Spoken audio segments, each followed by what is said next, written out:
Hi, everyone. Thank you so much for joining us at Venture Cafe for another virtual artist talk. As Natalie mentioned, I'm Angela McQuillan, and I'm the curator at the Esther Klein Gallery at the Science Center, which is also home to Venture Cafe. So tonight, I'm really excited to present the work of Philadelphia-based artist Doah Lee. I first encountered Doah's work at her solo exhibition called Chinatown Sailor Moon at Practice Gallery in Philadelphia. And at first I was just really attracted to her vibrant, colorful graphic images and playful aesthetic. And then once she started talking about the work, I realized that not only was it beautiful to look at, but it also had a much deeper meaning. So I was really impressed by her thoughtfulness, and I've been a big fan of her work ever since. So Doah is an interdisciplinary visual artist based in Philly. She was born and raised in South Korea. She earned her MFA from the University of Pennsylvania and her BFA from the School of the Art Institute of Chicago. In her work, she explores cultural symbols, themes of cultural translation, immigration, otherness, and femininity, and focuses on issues of self-identification. Doah's work has been featured in various exhibitions in Virginia, Chicago, Philadelphia, Baltimore, Los Angeles, and South Korea. She's been a resident artist at Vermont Studio Center and Cheltenham Center of the Art. She's a curator and co-director of an artist-run exhibition space, FJORD Gallery, and currently works as a visiting art critic and artist in residence at the Pennsylvania Academy of the Fine Arts.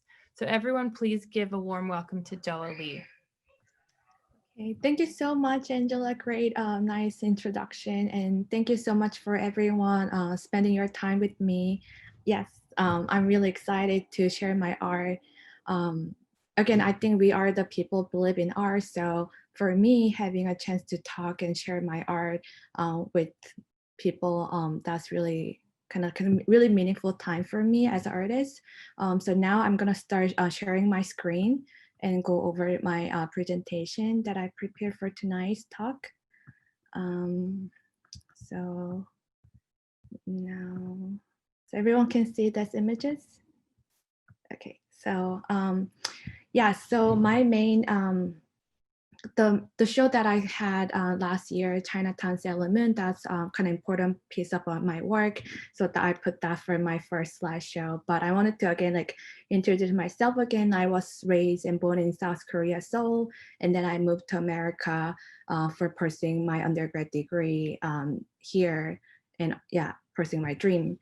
But since I was little, I know what I wanted to do. I love drawing, making art making. So I decided my, like career since I was very little. I told my mom that I wanted to be an artist. So I went to art middle school and high school. But my background education, it was very much kind of conventional, like learning a lot of like technical part, like how based on the observation. And then I was kind of like, I was really excited learning art, the technique, but then once you finish like knowing art, like know how to render all the images, I wonder what is behind. And I was really into like abstract movement, and I wanted to go like bigger world outside my small like hometown. So that's why I came to America. And I again, once I got here, I was excited.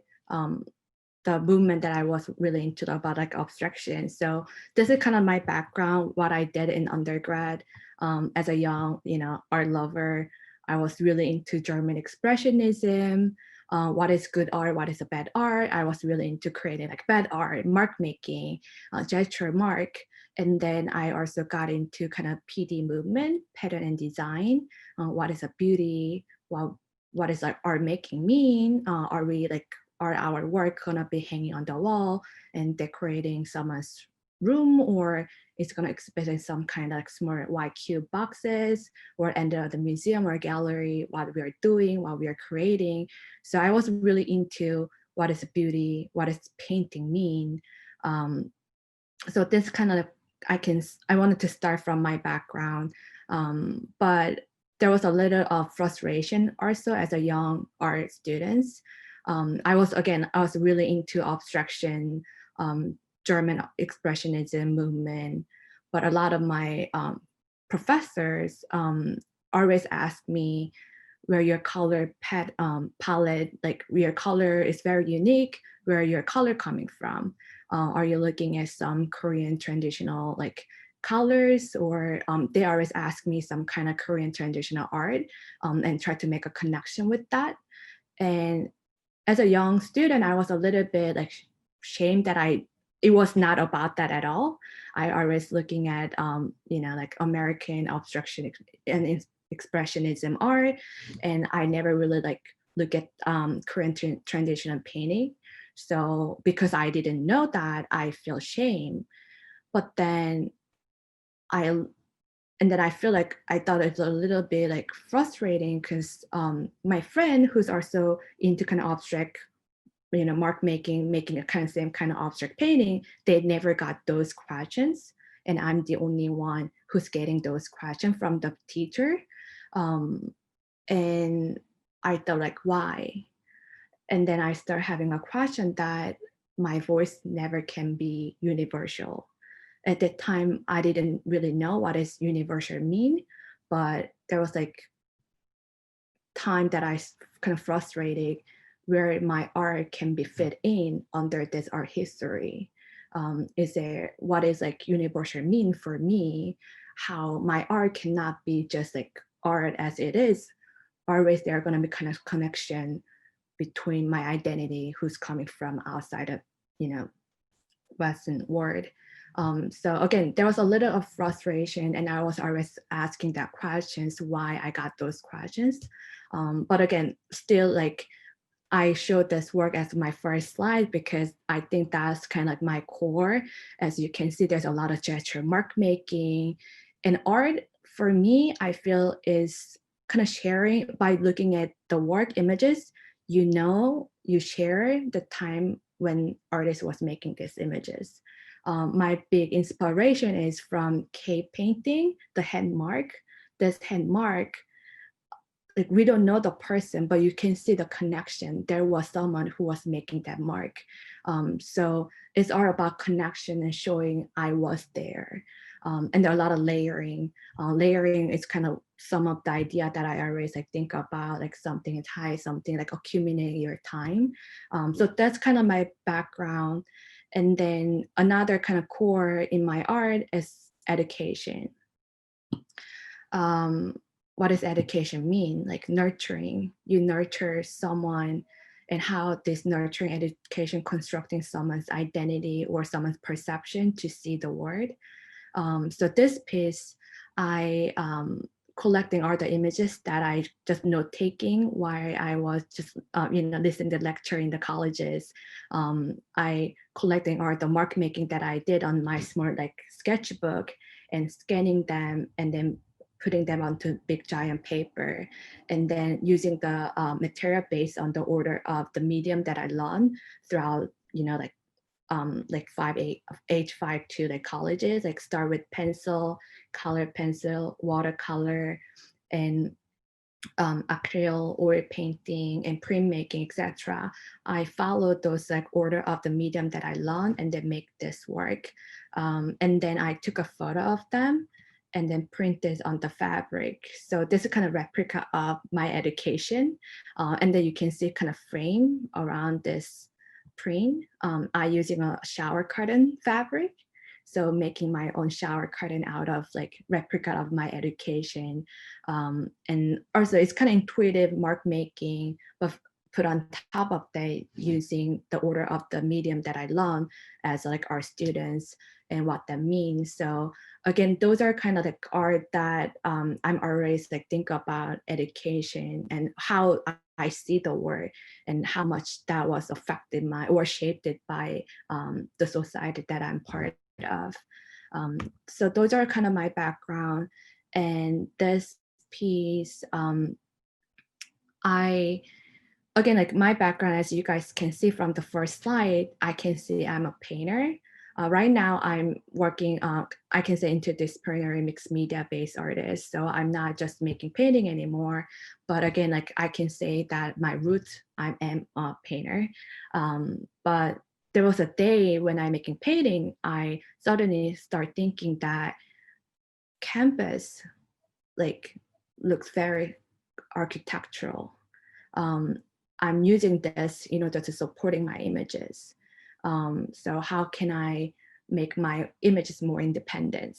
Or why it looks like very architectural? Can I make a direct connection with the wall? So this kind of idea that I was playing with the campuses, but again, like as a student, I always painted on campus, and that was kind of staged for us to play with. But then now, how can I, like, as an image maker, what it means to working on this campus? So that was kind of work that I just experimented with the idea of this campus, and this is the same, kind of play with that. And this is the work that, the last painting that I painted on the campus. After that, I stopped working on campus. But I made this work 2014, the shooting of Michael Brown, Ferguson in Missouri. Again, at the time, I think a lot about my space, its connection with outer world. Sometimes art making is very lonely process. You spend so much hour in small like space inside of your studio cube, and then spend all your day, and then you go outside for sleep and come back, and then you're so into your own brain. And I feel sometimes like there's a gap in between my world and outer world. And then like that time, and then it's still like sad that still like 2020, there are constant violations happening in our community. And I am part of this community in my roles as artist. So, and then one day, I couldn't really like make a work about it, but like one day I make this work in my studio. And then this was the first work that I switched my medium. Before, as a traditional like painter, I always using oil. But then now, this was the kind of first work that I start using house painting. Again, when I'm commuting to school from my house, I think about my studio practice and the outer like mirror art, especially in Philly, there's a lot of mirror art, and their space and my space, and where is my art gonna go?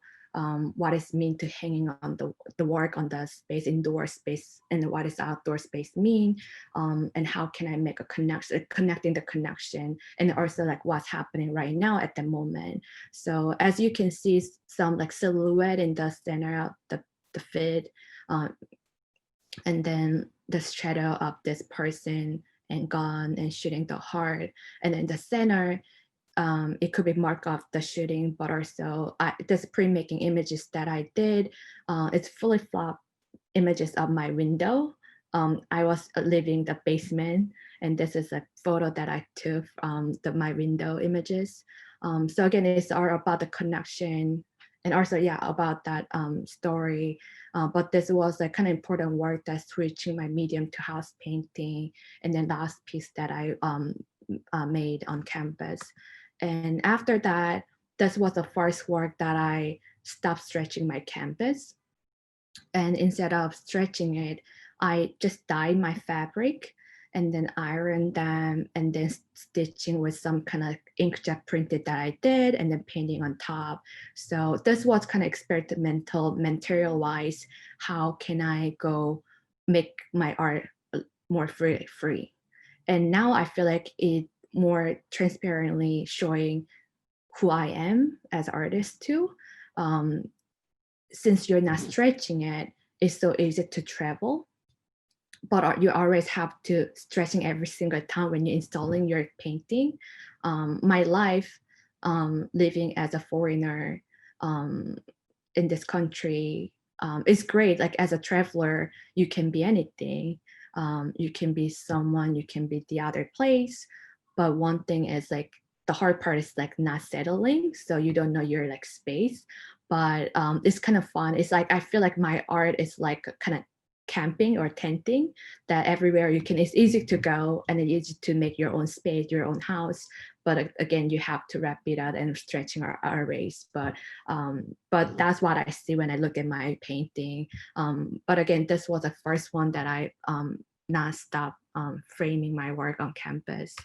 And then this work was the work first time came out with my hand symbol, that you will see the symbol hand mark is appear in my art. but again, this was the first work that I made. I was, I don't know, when I came here, I started noticing about my otherness. When someone take a picture in Korea, we always do this like victory sign. But it's not, we know that this victory sign, but it's like just smiling when someone take a photo. So we always do this. So because everyone do this, I never really like I got asked questions like why you're doing it. But when I came to America, people start asking questions, Doah, why you do that every single time? And then I see like my friend and I was like, oh, I'm the only one who's doing that. And then somehow I feel shame that I'm the only one who's doing it and everyone asking that question every single time. So I start pay so much attention that like when I see I'm doing the victory sign, I like, oh, I put my hands like feet down. And then now I completely don't do that anymore. And then one day in my studio, I was thinking about why I stopped doing that.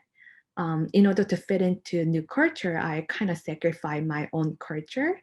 Um, so that's why I call it the index finger. But also now it looks like very, cursive kind of body language. So, but also like as an artist, I'm the first one who's looking at these images. So maybe I'm doing that to myself or it's for the audience. But again, it's kind of open, but I think that really showed my transition in order to fit into this culture that I'm part of right now. So it's kind of symbol of my time here in order to try to fit in. And also the frame of this campus, I, like traditional like Eastern like painting frame, they hanging the work. I flipped that. So I got inspired from like kind of Eastern like framing, but also since I flipped that to the other side, you can see kind of it looks like a little house kind of figure too. So this piece a lot like the title is Forever Foreigner. I think a lot about my space. Where's my home? And then like forever here, this print images, I omit the R because I cannot, in Korean, there's no difference between R and L sound. So it's always like hard for me to say like R kind of like related word. So again, like, I don't know, I was thinking a lot about like my space, what it means to living foreigner in this country, and what I'm doing. So that hand gesture is kind of showing, representing my time here. And they're also asking, where's my home? And the title of this work is Present Absence. You can see this like lady on the right bottom corner.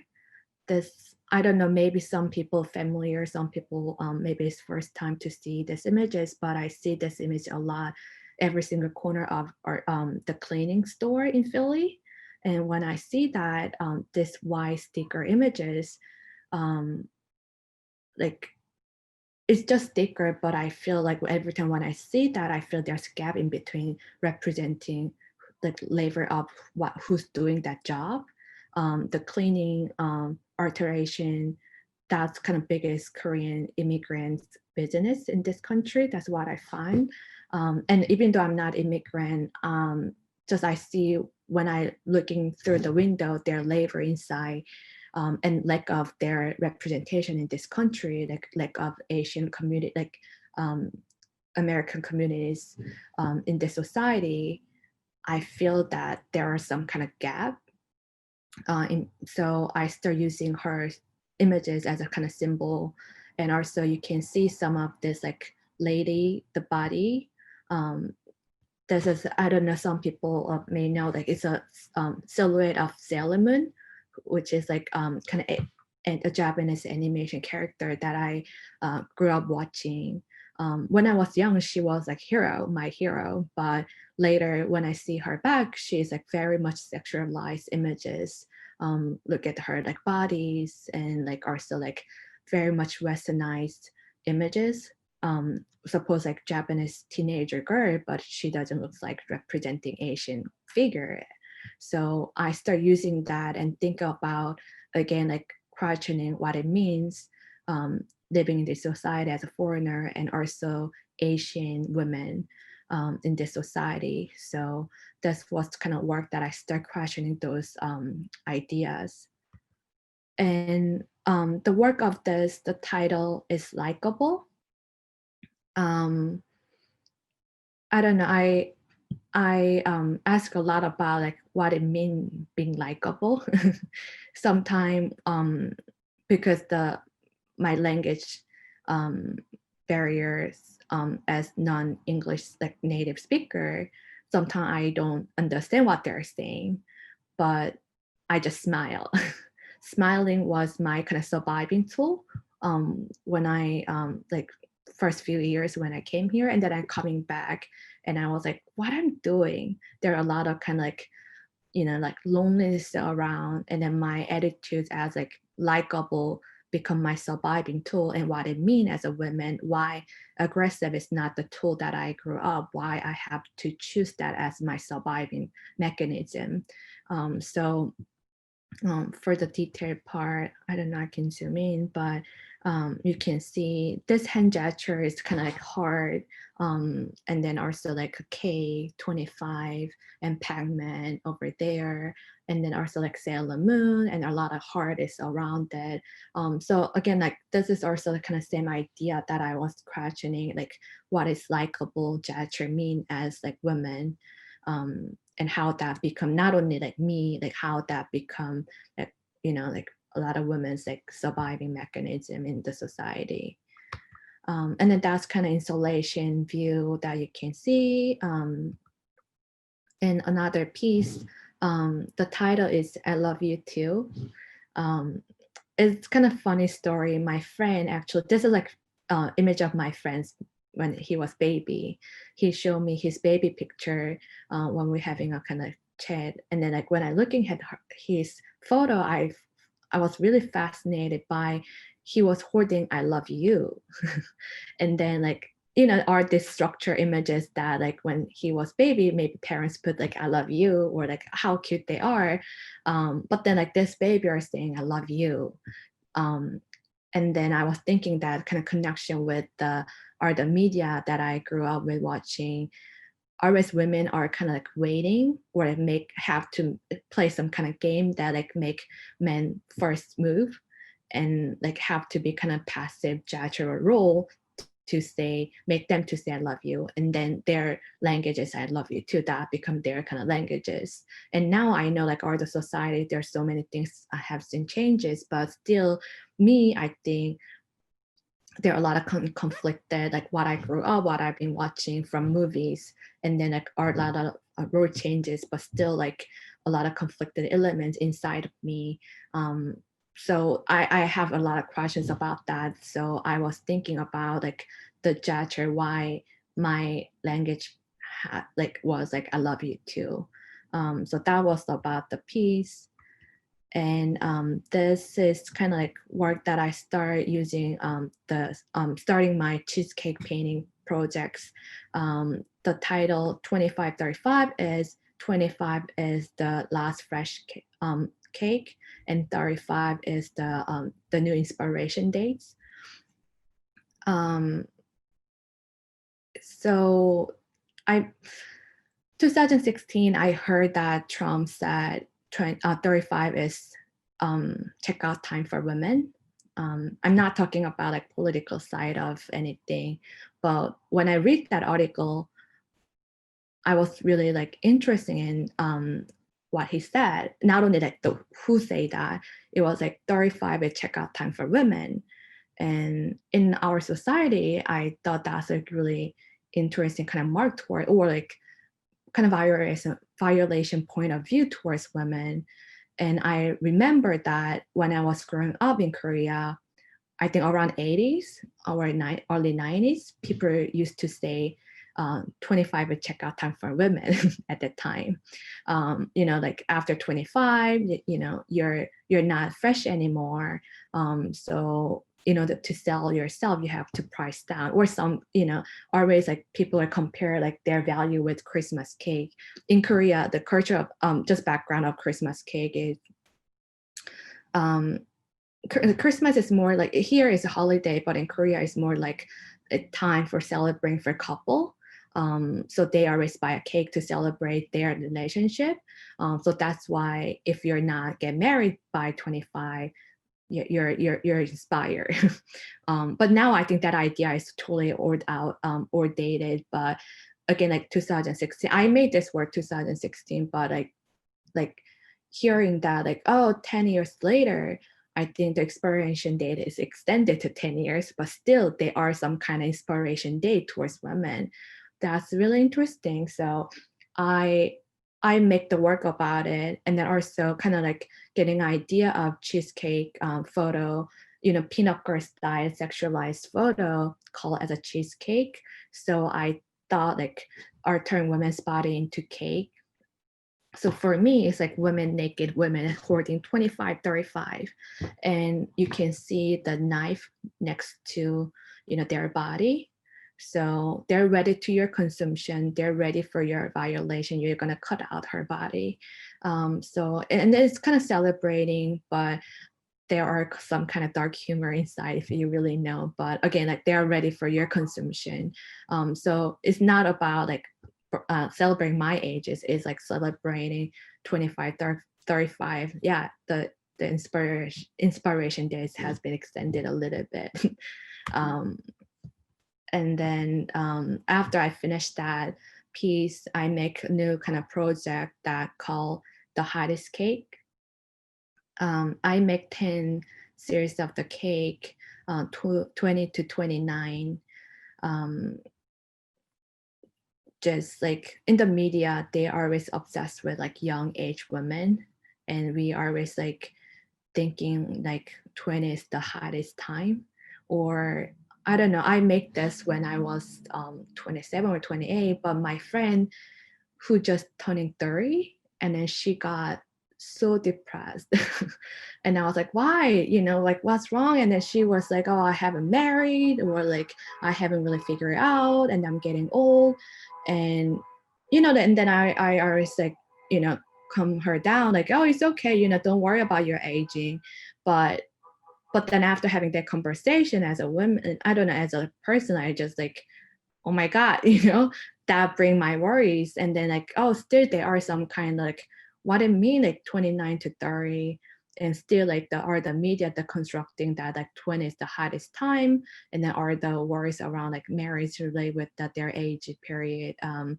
So I wanted to extending the idea of 25, 35 by making this work. And then titled them again like the hottest cake. And then every single pieces, you can see the knife is right next to them. So again, they're ready for your consumption. And this is screen printing images that, as you can see, cheesecake with the 25, 35, and Pac-Man is like chasing the cake. So I just played that as kind of game, like they're looking for something. And then again, you can see my hand gestures start from the victory sign to start cutting out the index finger. And again, education is like really important part of my work. So when you see in the center, you can see kind of childish drawing. When I was little, the kindergarten age, like when I'm very young, I start drawing like houses and a cloud. And I draw the images kind of differently. And then my art teacher told me that you have to draw this way. And it doesn't look like cloud. I don't see the cloud like that. Cloud doesn't look like that at all. But like my art teacher like kind of tried to, maybe like she tried to teach me kind of simplified form of how it looks like. But I remember coming back home, like look at the sky, and it doesn't look like that. But like again, like are the images like we are, and there are the stars, like are the image that we are creating and passing that out to the young ages. And like, I always kind of like questioning what I see is what is like is it true, or like what is this image coming from? So this is like center of the childish images, and then kind of like creating this kind of game images of Pac-Man chasing this ball, like you can see kind of origami, to creating some heart, and a hand, the gesture that I created. And also in other painting, you can see this heart sign. The heart, I flipped heart, so now it looks like something else, but I see that still it's kind of hard. So heart there cannot really say anything, their mouth is kind of closed up. But again, I'm using a lot of symbols in my art. This work is, the title is Lady Hotcake Expire. So kind of same idea that I keep doing as Cheesecake painting series. And this is the work that I mainly wanted to talk about. The show title is Chinatown Sailor Moon. And the painting that you see here is Yellow Face, Yellow House.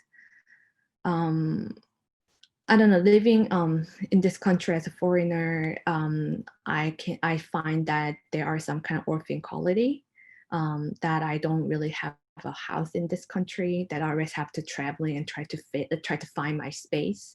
And time when I creating this, I was applying a visa, and I have to go through, prepare a lot of document to try to get the artist visa. And as a young emerging artist, I find a little insecurity because I have to find my prove my artist talent by papers. And when you're living in your country, nobody asks you, you're worth it. You don't need to prove how much you're worth it to stay your space. But I totally understand like are the paperwork that I have to go through, but I just like what it mean to prove, like how I can prove my my worth in paper, or like as a human being having a question that how much I'm really worth it for this country. That question was like kind of interesting. So I started thinking about that, like my worth, and then try to creating my space from the insecurity that I was facing at the time. So as you can see, like big yellow faces filling in this house. And then are the detailed part of this. I make this stained glass piece. And as the sewing lady that I find on the street, I printed her and fit in this window. And then this window, you can see the hand gesture of the heart. So this is saying like they're inviting you, they're waiting for your love. But when you go back to the images, you can see this big X mark. So you're not really get access to it. I'm using the laundry, the hanging drill. So it's kind of laundry stuff, but again, like I'm thinking that of like how much you can access to this house and who's living there. And then another detailed part of this, like the emoji, the yellow faces there. It was interesting when I having at this show, someone was asking, are they smiling or are they crying? It's like really up to you, but maybe both.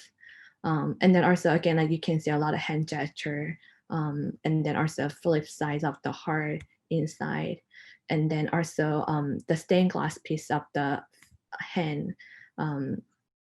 Again, that's the finger that I might be missing. Maybe that's my finger or maybe someone's finger. So finger, hand gesture, and love, they're kind of flowing on inside of this house.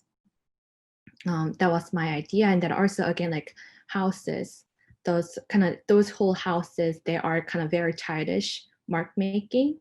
And my idea of like structure of like, I always ask in questions what I see is the true and what is my perceptions coming from.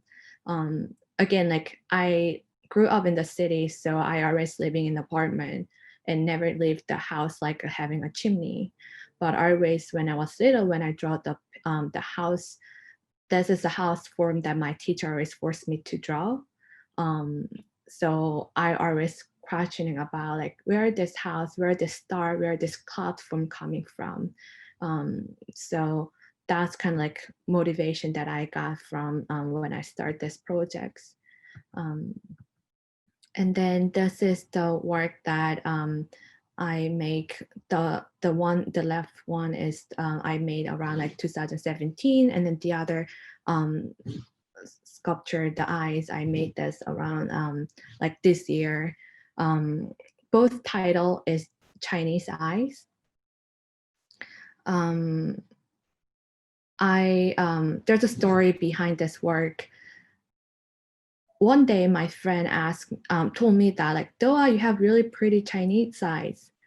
And I know like what she's mean by that. But I wasn't really got interested in like terminology Chinese eyes. Because I know what she meant. She wanted to like say like, oh, you have pretty eyes. She was staring my eyes and then say like, oh, you have pretty Chinese eyes. And then I say, thank you. While coming back home, I was like, that's really interesting because first of all, I'm not Chinese, but I know what that means. But if you have pretty eyes, she was like, white. So I was like, should I call you have pretty Caucasian eyes? Or should I call you have pretty American eyes? And American is so diverse country. So what is the right term for you? What is the word that I should use for you?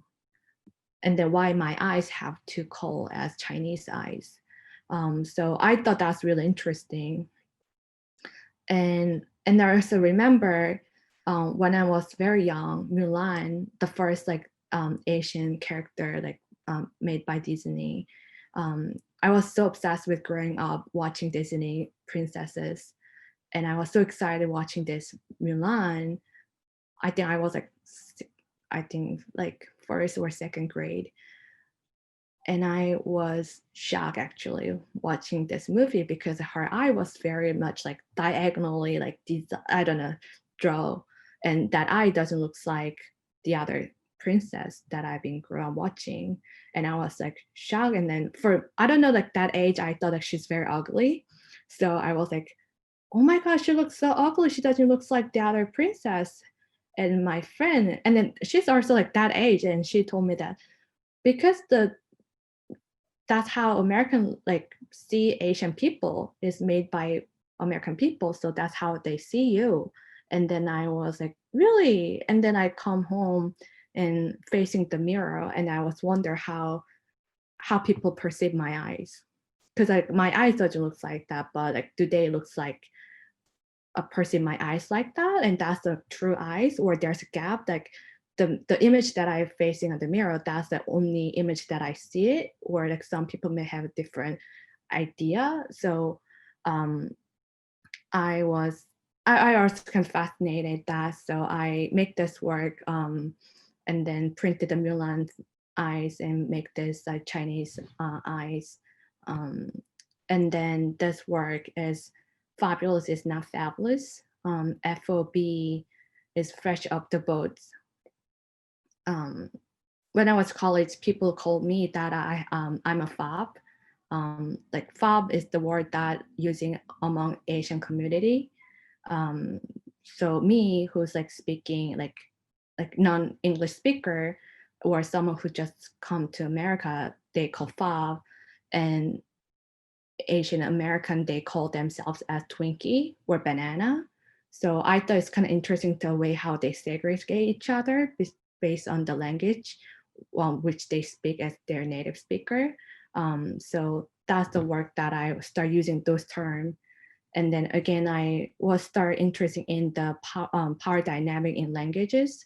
And right now, the English is the most universal language. I agree with that. But if then I thought maybe pronunciation symbol are the most universal language.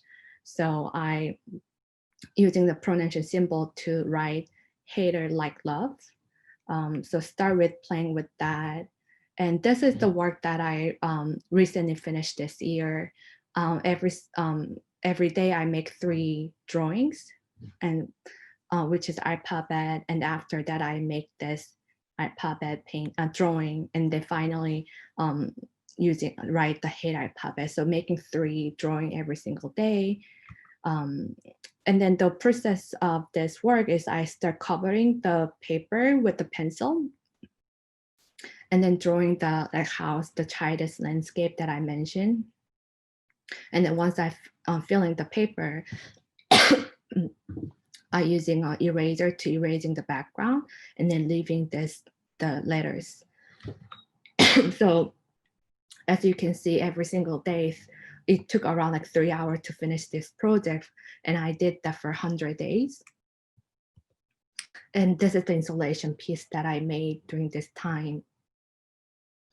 And also it was interesting because I made this piece the lunar calendar day of the New Year's Day, which was the middle of January. And I finished this year, May.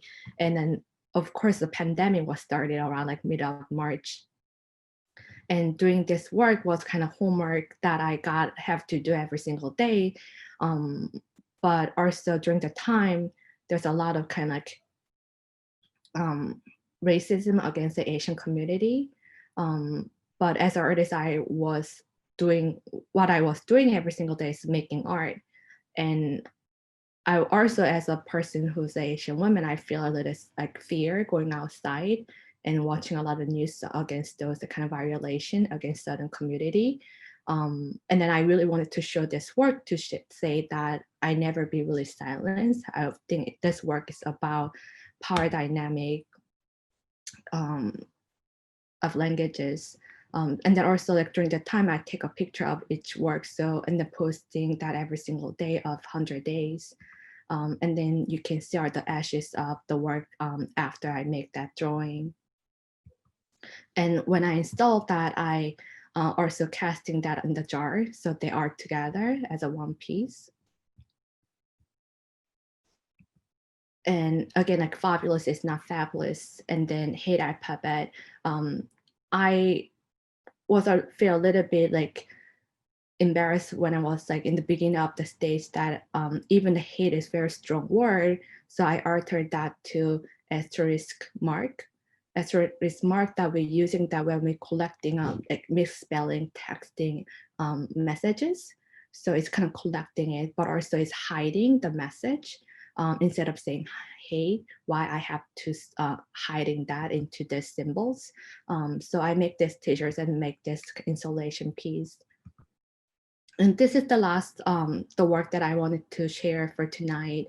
Again, I started making this photo project this year. This is a sign that I always see on the street. And I see there's gap in between who's working inside space and outer world. And so I started taking picture, taking kind of self-portrait of each, their individual. And I think it's the same images, but I feel they are kind of individual being. So I pursued this as a kind of portrait of each store. So the title is each store's like name and their address. And then that's what I'm doing. I'm doing this archive project right now. But again, that's the kind of work that what I'm doing right now. And then if there's any question you guys have, I'm happy to answer. So thank you so is much. there any questions? That was Oh, really you're welcome. I really love how like in touch you are with your internal thoughts and feelings and how you've really processed your life experiences. And I think it's just a really amazing ability. And I'm really impressed at the way you're able to translate that into your art. So thank you very much.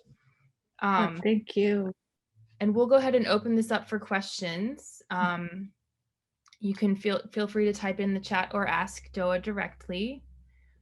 So I'm wondering, what kind of responses do you get to your work? And do you feel like it's opened up a new dialogue to sort of bridge this cultural gap? I don't, it's kind of hard to answer that question because art making is, it's kind of writing a book. You are being vulnerable to yourself and then really translating your story into the work. Um, and sometimes when I sharing my art and having exhibitions, some people maybe having a direct connection with that, or they share their story with me. So as an artist, it's always great to get a response or like hearing their story and what my art mean to them.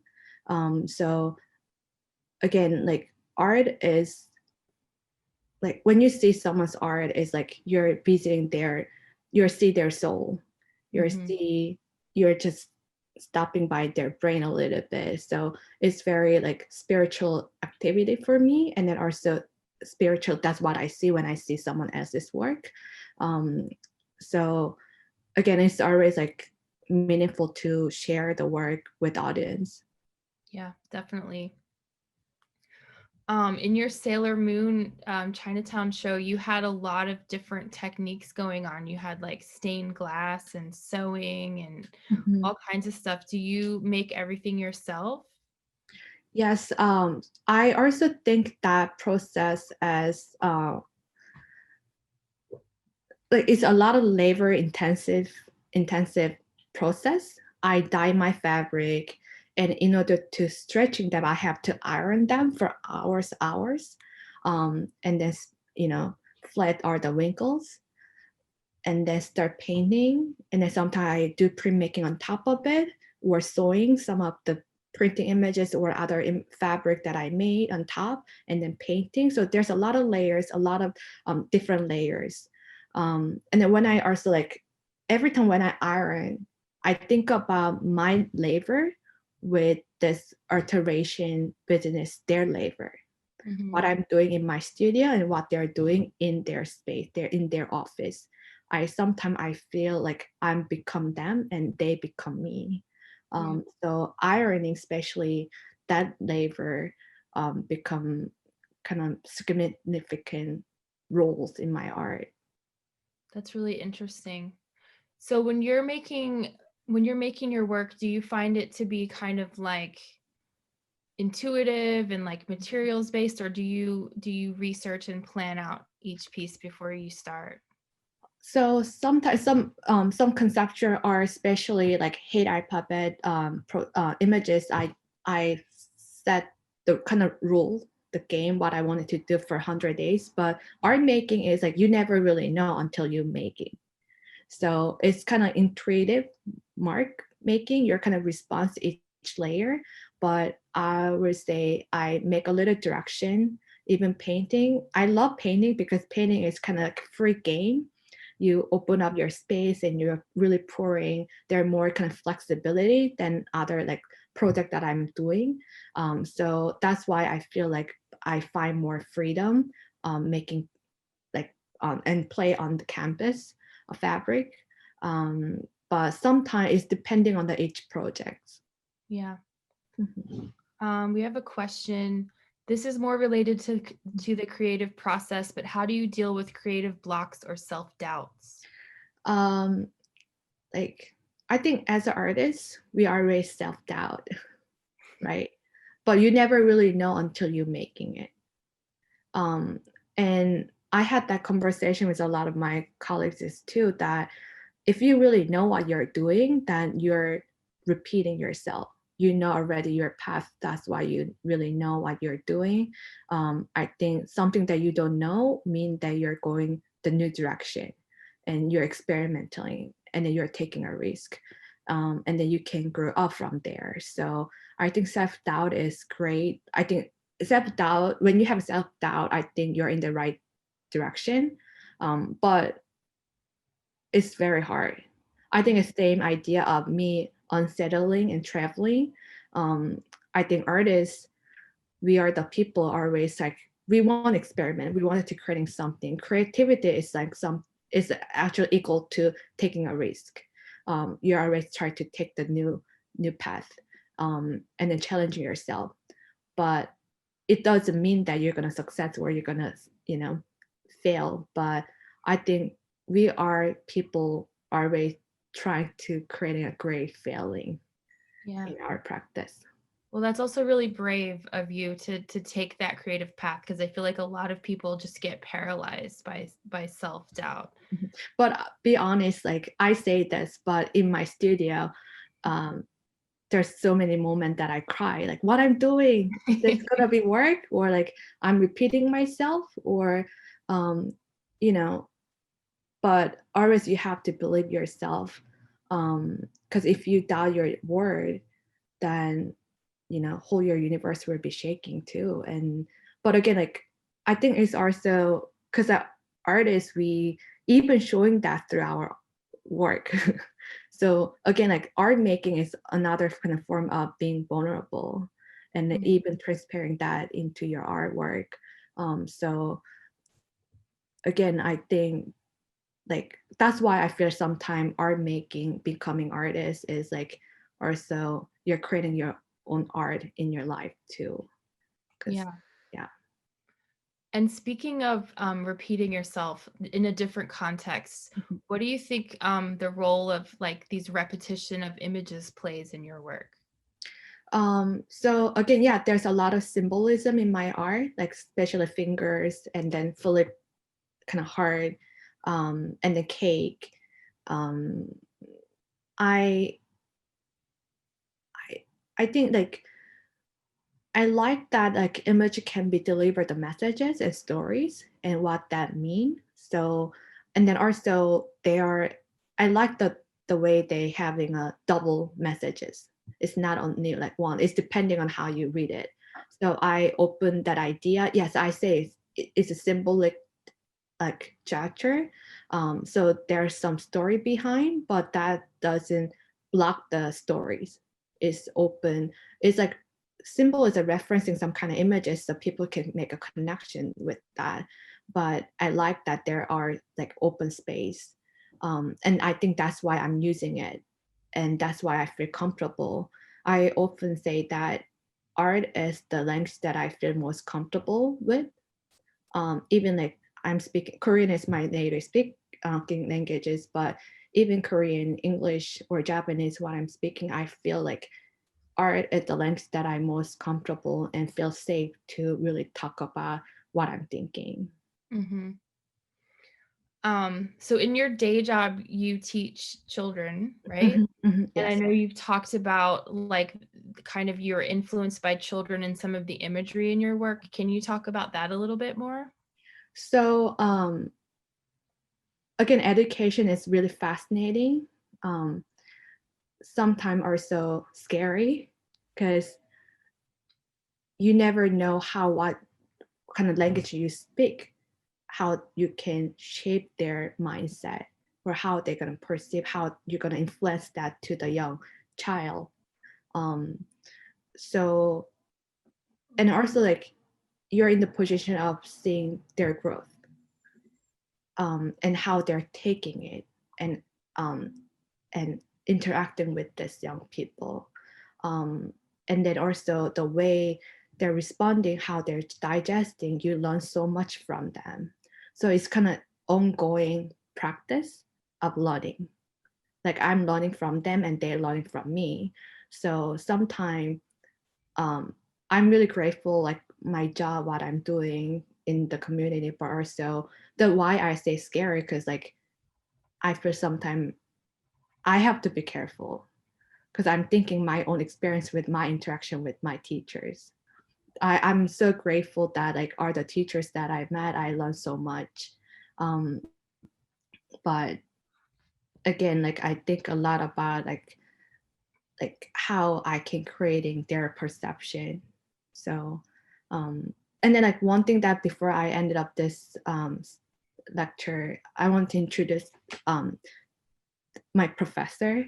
I really thankful that the talk was actually scheduled like October, like 2 weeks ago, but I have to cancel it because recent loss that my professor, Matt Friedman, has passed away.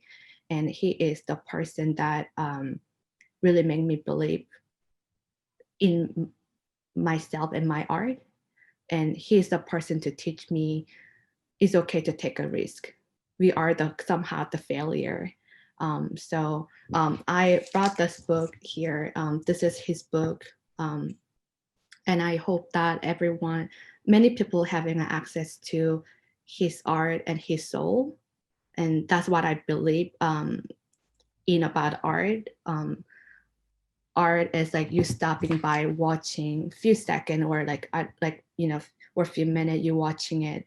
But that moment, you're visiting their soul and you see how they see the world.